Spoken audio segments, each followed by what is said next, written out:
जय श्री कृष्णा, जय बिहारी जी, जय श्री राम, जय गौ माता की। नारायणी माता गौ संरक्षण सोसाइटी टीम द्वारा पुनीत कार्य किया जा रहा है। जो गौ माता रोड पर घायल, बीमार या रोड एक्सीडेंट की होती हैं, हम उनको अपनी उपचारशाला में लाते हैं और यहाँ पर ठीक करते हैं। नारायणी माता गौ संरक्षण सोसाइटी टीम, महेश हिंदू गौ सेवक, फरीदाबाद। और ये उपचारशाला एडोर बिजनेस सिटी के अंदर है और यहाँ पर सारी की सारी गौ माताएं घायल हैं। आप देखते रहना। अभी हम चारा डाल रहे हैं गौ माताओं के लिए, क्योंकि ये लेके हम चारा चल दिए हैं। क्योंकि ये गौ माताएं कह नहीं सकती, सुन नहीं सकती, बोल नहीं सकती, लेकिन समझ सकती हैं। इनकी आंखों में आंखें डालकर बात करना, बड़ी मेहनत करनी पड़ती है एक गौ माता को बचाने में। और हमारे पास तो अब करीबन 130 गौ माताएं हैं। देखिए, सफाई भी चल रही है और हम चारा डाल रहे हैं। जो खोर होती हैं उनमें चारा लेकर जा रहे हैं। कंटिन्यू इसी प्रकार से हम चारा लेके जाते हैं। महेश हिंदू गौ सेवक, फरीदाबाद। और यहाँ पर देख सकते हो जितनी भी गौ माताएं रोड पर घायल, बीमार, रोड एक्सीडेंट की गौ माताएं, अब इनको चारा डाला जा रहा है। 130 गौ माताएं हमारे पास हैं फिलहाल में। और ये गौ माता रोड पर तड़प रही थी। हमारा उपचारशाला में लेकर आए, इनका उपचार किया और अब पहले से स्वस्थ हैं, अच्छी हैं। अब हमने चारा ये खोर में डाल दिया है। ये हमारा उपचारशाला है। अब हम चारे को खोल रहे हैं। अब इसको खोल के और इस चारे को खोर में डालेंगे। आप देखते रहो, वीडियो पर बने रहो। सहयोग आप करो, सेवा हम करेंगे। हमारे निरंतर सेवा फरीदाबाद शहर में, दिल्ली में, गुड़गांव में, नोएडा में कंटिन्यू गौ माता आती है हमारे उपचारशाला में। और ये हमारी उपचारशाला फरीदाबाद शहर के अंदर है। देखिए, अब चारा हम खोर के अंदर डाल रहे हैं और इसी प्रकार से रोज सुबह हमारा यही दिनचर्या रहती है। देख सकते हो, बड़ी दर्द होती है, पीड़ा होती है, ये कह नहीं सकते, लेकिन इनकी आंखों में आंखें डालकर बात करोगे तो इनकी भावनाओं को आप समझोगे निरंतर। क्योंकि पीड़ा होती है, दर्द होता है। ये हमारी आस्था है, ये हमारी माँ है और इस माँ के लिए मेरा जीवन समर्पित है। और इसी प्रकार से मैं सेवा करता हूँ 24 घंटे 7 दिन। एम्बुलेंस में गौ माताओं को लाते हैं यहाँ पर। और आप चारों तरफ देख सकते हो, देखिए ये बैठी है मैया। एक भी गौ माता ऐसी नहीं है कि कोई हमारे पास स्वस्थ छूट गया हो। सारी गौ माता घायल और बीमार अवस्था की थी। हमने इनका उपचार किया और यहाँ पर रख रखाव के लिए इनको रखा। क्योंकि अगर हम इनको रोड पे छोड़ेंगे दोबारा से तो फिर ये वही हालात में आ जाएंगी जिस हालात में पहले थी। भूखी मरेंगी, प्यासी रहेंगी, कूड़े के ढेर में भोजन ढूंढेंगी और रोड एक्सीडेंट में मारी जाएंगी।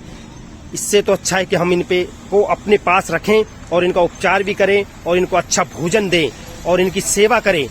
क्योंकि लोगों की आस्था जुड़ी हुई है इससे, और खास तौर पे हमारी, क्योंकि मैंने इसको अपनी माँ माना है। नंदी महाराज भी है बहुत बहुत बड़े बड़े यहाँ पर। और देखिए, सफाई अभियान भी चल रहा है कंटिन्यू भाई साहब, सब काम हो रहा है अच्छे से। ये हमने अब खल लेके जा रहे हैं। जो खल होती है जिसमें बिनौले की खल है, छिलका है, चौकर है, रोटी होती हैं, इनको मिला के और अब हम इसमें जो बाल्टी है इनमें डाल रहे हैं। क्योंकि ये पानी इतना कम है इसमें, अब इसमें थोड़ा थोड़ा डाल के लेके चल रहे। देख सकते हो, देखिए खल ही खल है, कोई ऐसी नहीं है भाई। हम इनको पौष्टिक आहार देते हैं क्योंकि पहले ही ये गैया टूटी हुई होती हैं, भूख से और प्यास से तड़पी हुई होती हैं। अगर इनको पौष्टिक आहार नहीं दिया जाएगा तो और ज्यादा टिक जाएंगी। तो दवाई के साथ साथ इनको पौष्टिक आहार भी दिया जाता है। क्योंकि खाना तो देखो सबको चाहिए, चाहे वो बीमार है या स्वस्थ है या ठीक है, जैसा भी है, लेकिन खाना सबको चाहिए। अभी हम इनमें पानी मिला दिया है। अब देखिए, हम इसको घोल बना रहे हैं। ठीक है जी, अब घोल बनाए के ये देखो, हमने पानी डाल दिया इसमें। इसी प्रकार से हमारी कंटिन्यू सेवा चलती है। सब में हमने पानी डाल दिया है। अभी हम लेके चल दिए हैं। जिस खोर में हमने चारा डाला है, अब इस खोर में डालना चालू कर देंगे हम खल को। क्योंकि देखो, अगर हमें रोटी चाहिए तो उसके साथ सब्जी भी चाहिए, अचार भी चाहिए, और भी बहुत कुछ लेते हैं हम तो।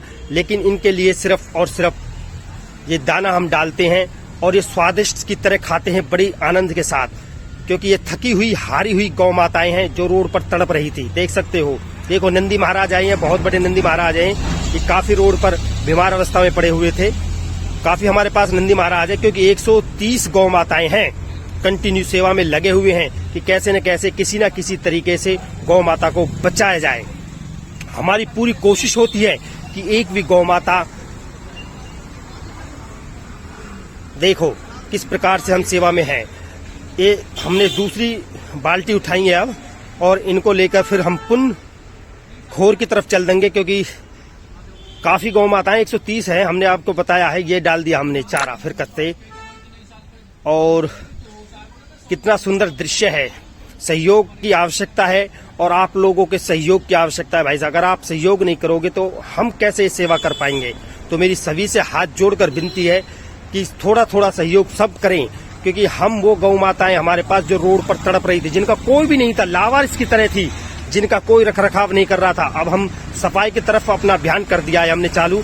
क्योंकि गोबर है, ये हमारा आईसीयू वार्ड है, यहाँ पे गौ माता जो काफी घायल और बीमार होती है उनको यहाँ पर रखते हैं, फिर उनको ठीक करके हम दूसरे बाड़े में शिफ्ट कर देते हैं। वो हमारा जनरल वार्ड था जो हमने आपको दिखाया है। अब यहाँ पर सफाई अभियान चालू है। नारायणी माता गौ संरक्षण सोसाइटी टीम द्वारा ये पुनीत कार्य किया जा रहा है फरीदाबाद शहर के अंदर। महेश हिंदू गौ सेवक, इसी प्रकार से हम सेवा में कंटिन्यू। देखिए गौ माता है, आप देख सकते हो इसकी पीड़ा को, दर्द को। जितनी भी ये गौ माताएं, किसी का पैर फ्रैक्चर है, किसी का कुछ है, मतलब कि दर्द में और पीड़ा में है ये गौ माताएं। सफाई अभियान है, क्योंकि सफाई सबसे पहले, अगर गाय को स्वस्थ करना है तो सफाई का ख्याल हमें रखना पड़ता है, क्योंकि सफाई जरूरी है। क्योंकि गोबर वहां कटता रहता है, हम ऐसा नहीं करते हैं। देखिए अब हम गोबर को भर रहे हैं, जो हमने यहाँ से इकट्ठा किया है इसको, और इसको एक जगह हम एकत्रित कर रहे हैं। पूरी रूप से लगे हुए हैं, पूर्ण रूप से लगे हुए हैं सेवा में, कि कैसे न कैसे किसी न किसी तरीके से। और देख सकते हो सफाई हमने पूरी कर दी है कि गौ माता को बचाया जाए।